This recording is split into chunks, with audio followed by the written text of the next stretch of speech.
Oh, no guys, just going to fill up the bird feeders.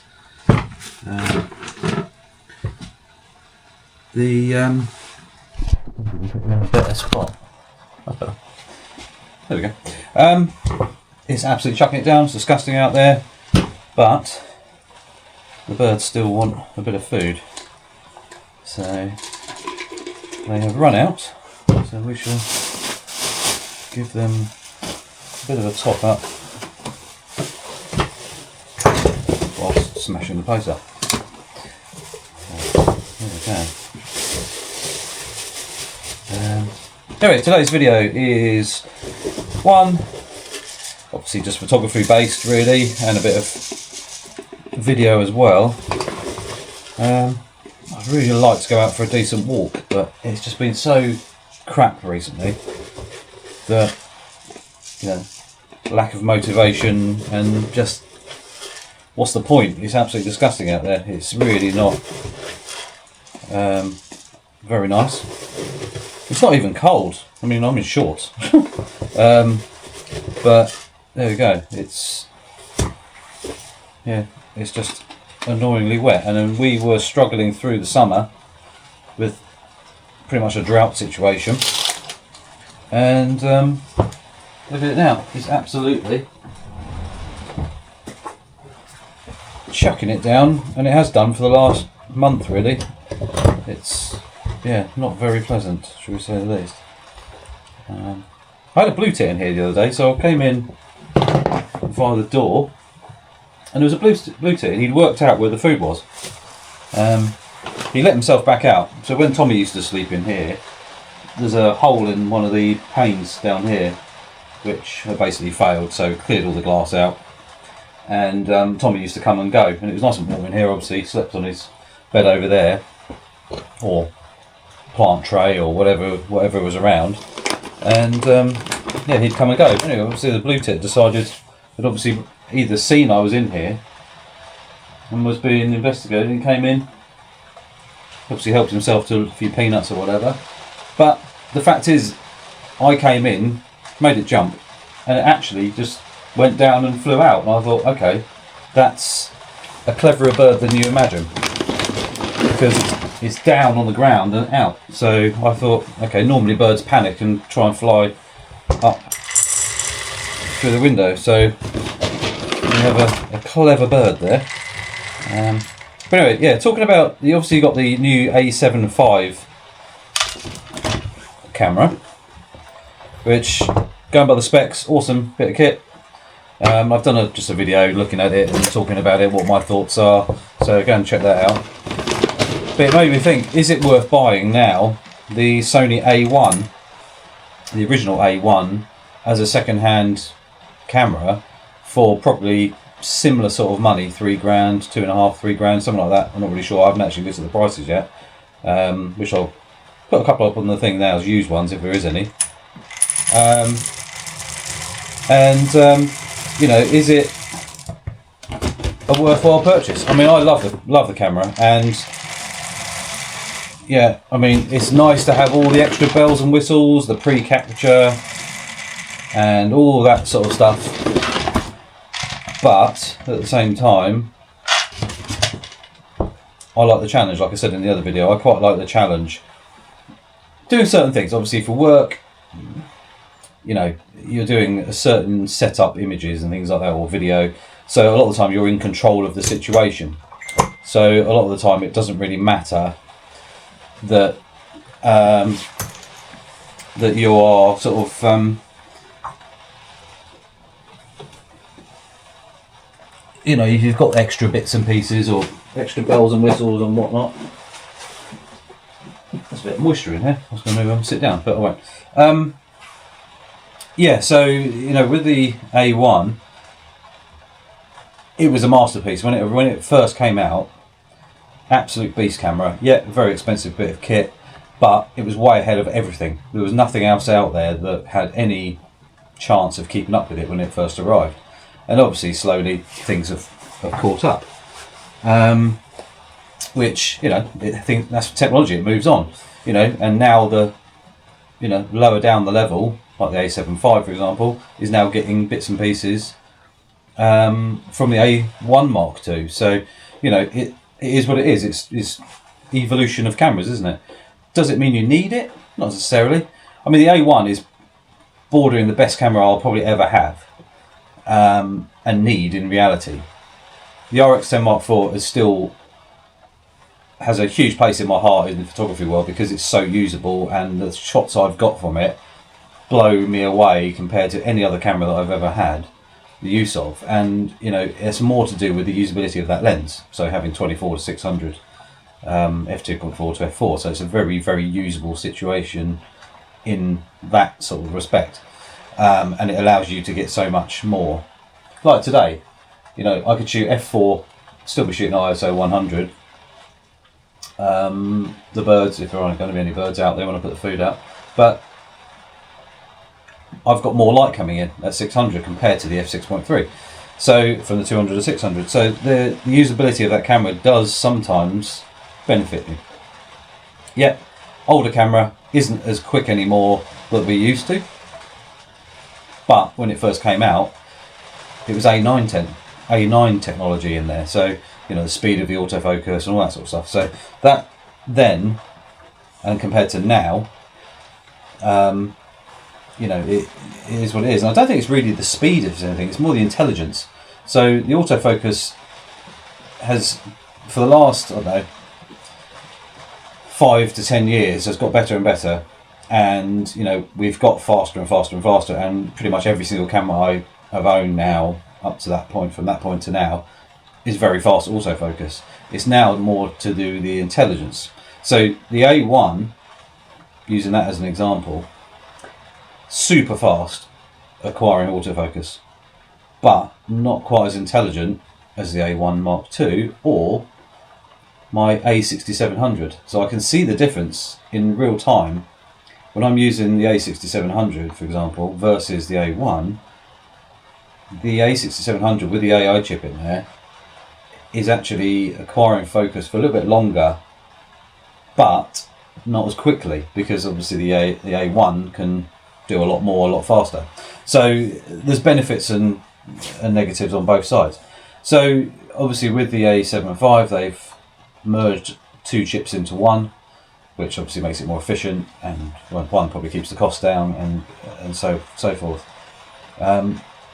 But would I buy the A1 today? Yeah, I would. For the money, if I was looking at a £3,000-ish camera, and depending on what you want to do, I mean, I do so many different things. The setup I've got, for me, and you have to look at it as a personal side of things, the setup for me is bang on. So an A1, which allows me to, you know, have so much. Hang on. There's a robin out here. Just going to throw him some food.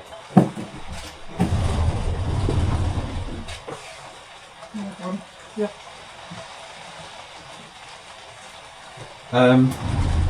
Yeah, the A1, with the selection of lenses that I've chosen,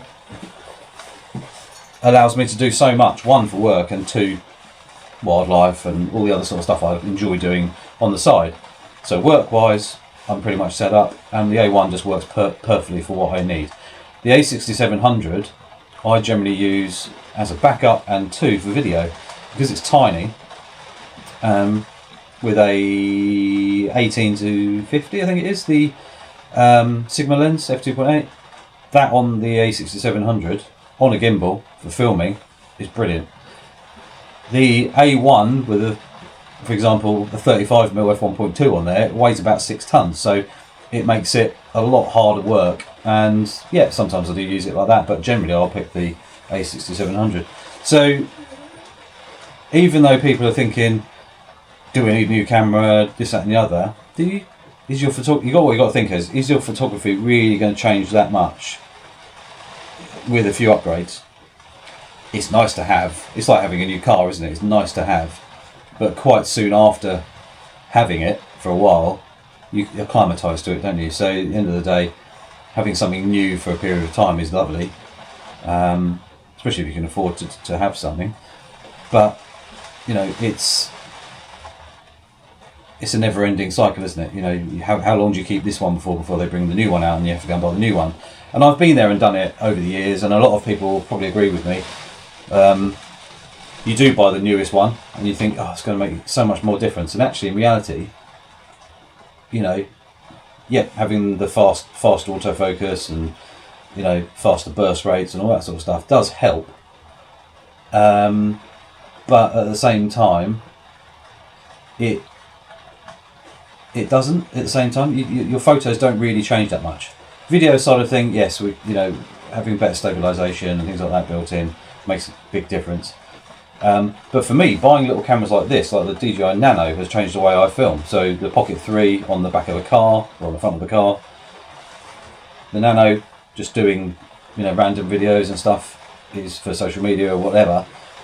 It is a game changer more than the actual big cameras. So, you know, the big cameras you buy, the lenses you generally keep for a long period of time, unless, you know, you break one or, you know, there's something massively better than the one that you already got comes out, and you may change it. But, you know, I've got from the widest side, I've got the 14 to 24 Sigma f2.8.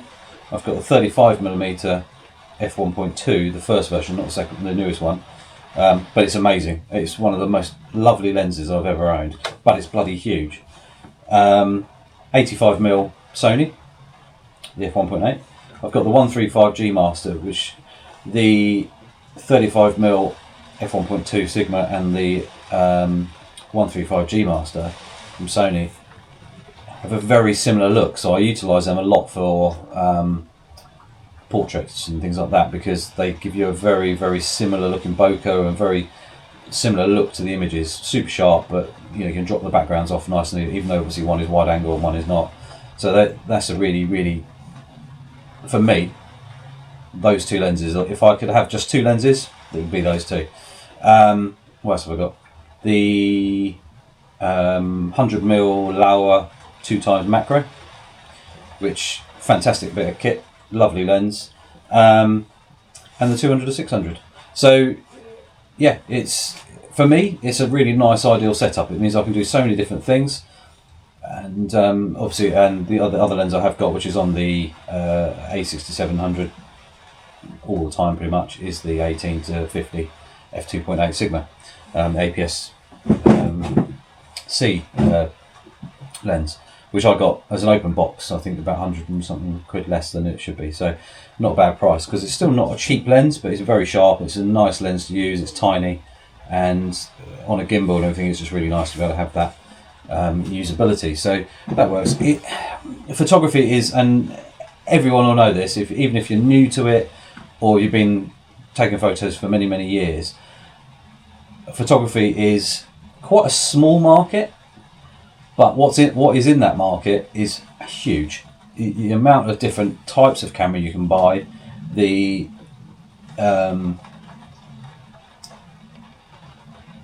the makes, the brands who make them, and there's ones out there that you've never even heard of, and you're like, really? Obviously you've got the big ones, and then you've got the smaller ones that are sort of slowly coming up behind. But I remember when Sigma was terrible. You know, Sigma did cheap lenses which were crap. They were always soft and not brilliant, you know, but that's what you could afford back in the film days. Versus the branded lenses. So when I first was shooting Nikon, I was shooting Pentax before that, but Nikon film, I couldn't really afford the Nikon lenses at the time because they were much more expensive, so I went for the Sigma, or even the second-hand ones in the cabinet in the camera shop, and you know, you'd save a bit of money here or there. But when you're young and you haven't got a lot of money, that was the way it went. And to be fair, some of my favourite shots I've ever taken were done with those lenses and cameras, and yeah, they weren't super sharp, but it's more about the actual photograph that you've actually captured.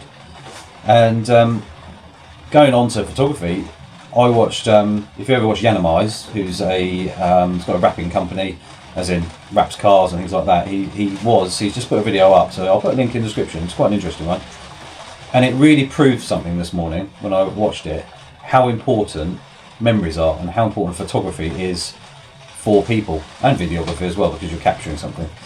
So he was in the Ali G film, and he was actually not the stunt double, but the body double of Ali G.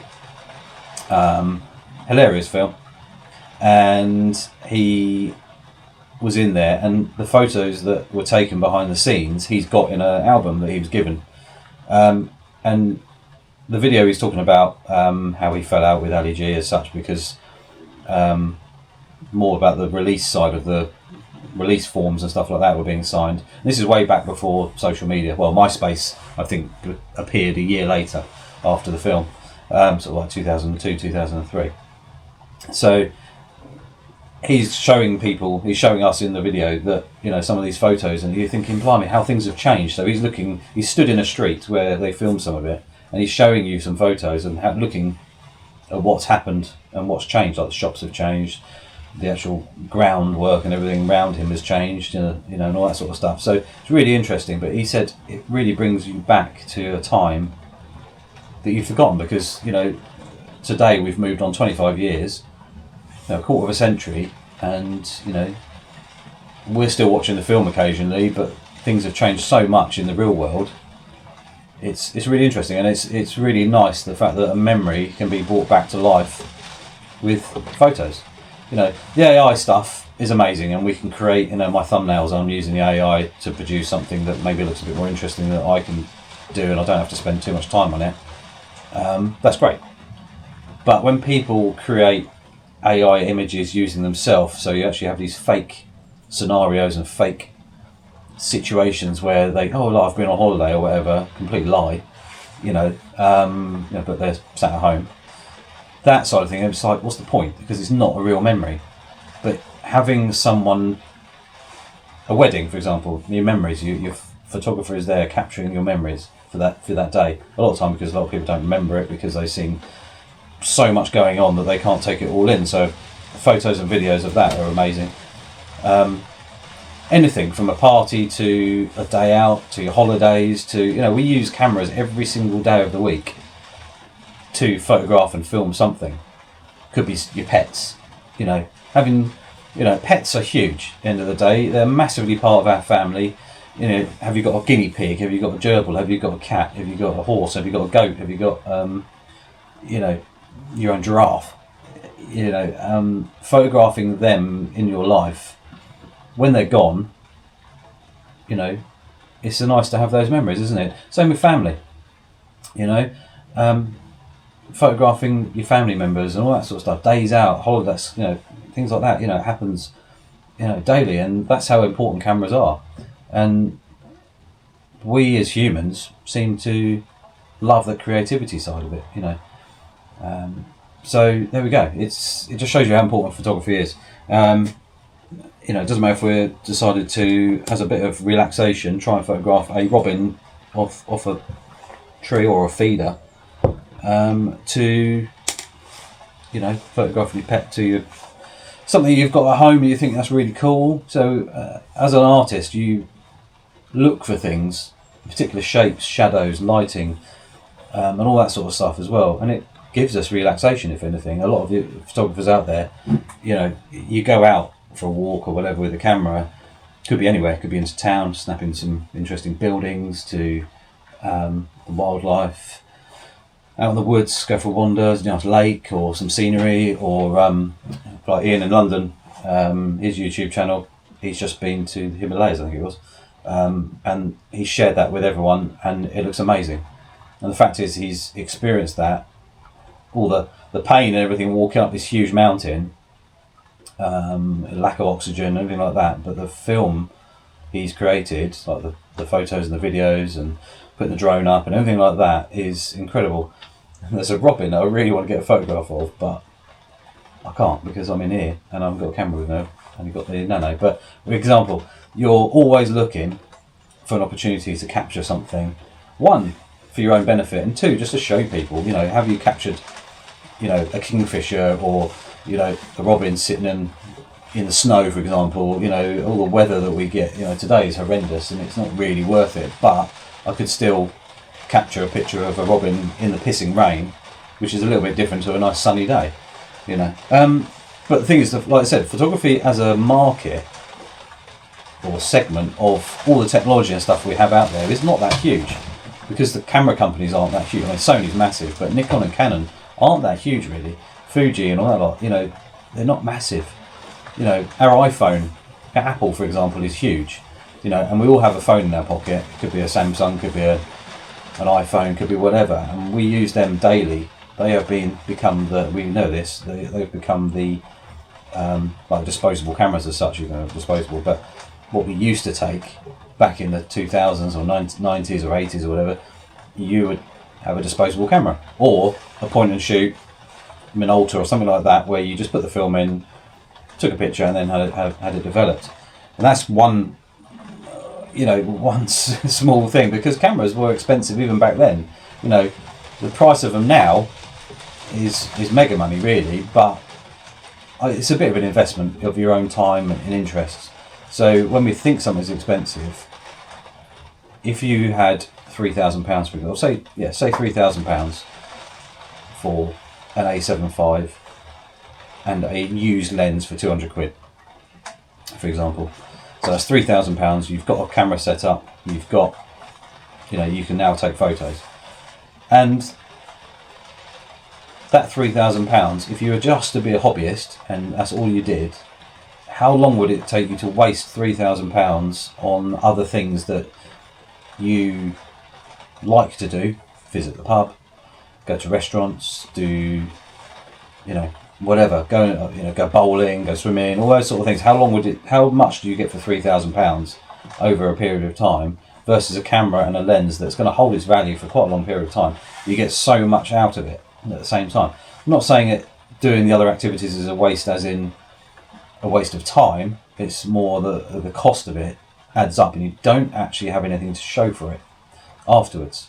You drink a beer and it comes out the other end as piss. You go bowling, yeah, the good thing, and I've got 10 strikes or whatever.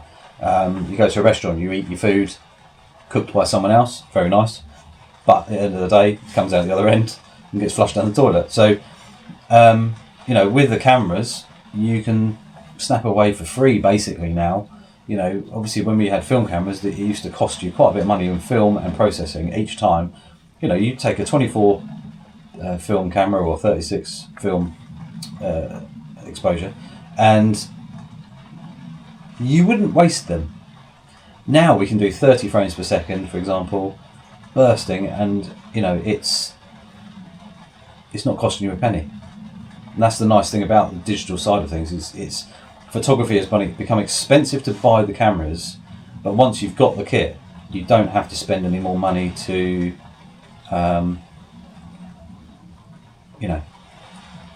you don't have to spend the money to basically carry on. So basically, once you've paid for it, then you could be a hobby for life, couldn't it? That camera could last you 20 years, and you only have to buy one lens and one camera, and away you go. If you want to get into photography really cheaply, you look at the DSLR range of cameras that are used, Wex, Park cameras, places like that. Wex gives you a 1 year warranty. I think Park cameras is 6 months, but amazing. You can buy a DSLR entry level one for about £25, a lens for £50, and so for less than £100 you've got a setup that, again, you could take photos for many years. Those cameras are old, a bit more clunky, they're not as fast, but it still gives you the experience of photography. But it's such a broad spectrum of capturing images. We can the whole planet has been photographed. Every single inch, every single millimetre has been photographed probably now. One by satellites and two by people. And we can still capture so many different things in so many different ways of the same subject. So you look at the Eiffel Tower, for example, in France. That's been photographed to death. Big Ben in London, Statue of Liberty in New York, places like this, things like that. The sites or whatever have been photographed to death, but you can still see every now and again someone's thinking outside the box a bit, and they do something a little bit different, and they photograph something, and you're thinking, well, that's cool. And that's what it's about, trying to capture stuff that makes you go, wow to yourself and wow to other people. Does it really matter if anybody doesn't like your images? Not really, but it's all about satisfaction. during lockdown, I was helping a few people with their mental health, and a couple of people actually went, blimey, I really enjoyed your photography. I want to buy a camera. I'm like, yeah. So basically gave them some hints and tips and a bit of I said, give me a budget, how much you want to spend. You know, you don't have to spend millions, but at the same time, it's up to you what you want to spend. And it's transformed people over time, not just the couple of people I was, working with as such, but loads of people. They find, and it's a bit of a pun, they find focus on something that they enjoy. So having a camera and capturing something and going, wow, I photographed that, is hugely important, one, to your mental health. And for me, today, I am going to get the camera out and try and photograph. There's a robin literally on the muck pile, like compost tape, which I've thrown some food on. But he's still there and he's absolutely chucking it down. So I'm going to put a load of food there so he can go and grab the camera and see if I can photograph him and go from there. But let me know if you've managed to watch 27 minutes worth of me blabbering on about photography, let me know what got you into photography and what camera you use and why you love it. Those three things. Leave them in the comments below, and I'll hopefully read them all and get back to you. But yeah, feel free to leave a comment, and please click the subscribe button, little notification bell as well. Had a little bit of break from YouTube as such because there was lots going on, but I'm trying to get back into just filming stuff and hopefully inspiring people to take more photos. That's what it's about. So anyway, let's go and try and photograph a robin.